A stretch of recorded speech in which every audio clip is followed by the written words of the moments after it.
Kothamangalam national ex servicemen coordination കമ്മിറ്റിയുടെ ആഭിമുഖ്യത്തിൽ വിദ്യാർത്ഥികൾക്ക് പഠനോപകരണങ്ങൾ വിതരണം ചെയ്തു.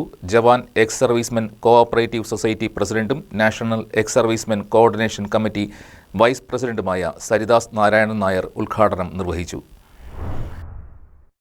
National ex servicemen coordination committee Kothamangalam യൂണിറ്റിന്റെ ആഭിമുഖ്യത്തിൽ ചെറുവട്ടൂർ ഗവൺമെന്റ് എൽ.പി. സ്കൂളിലെ വിദ്യാർത്ഥികൾക്കാണ് പഠനോപകരണങ്ങൾ വിതരണം ചെയ്തത്. School PTA president PM Basheer അധ്യക്ഷത വഹിച്ചു. Jawan ex servicemen cooperative society പ്രസിഡന്റും national ex servicemen coordination committee vice പ്രസിഡന്റുമായ സരിദാസ് നാരായണൻ നായർ ഉദ്ഘാടനം നിർവഹിച്ചു. School headmistress Bindumol BS, national ex servicemen coordination committee സംസ്ഥാന assistant secretary Chandrasenan, unit vice president Joshi Pottakkal, SMC member Cheruvattoor Narayanan, retired HM Biju V Nair തുടങ്ങിയവർ സംസാരിച്ചു.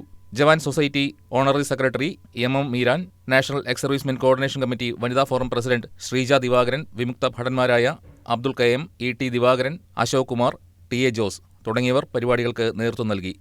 News desk KCB news.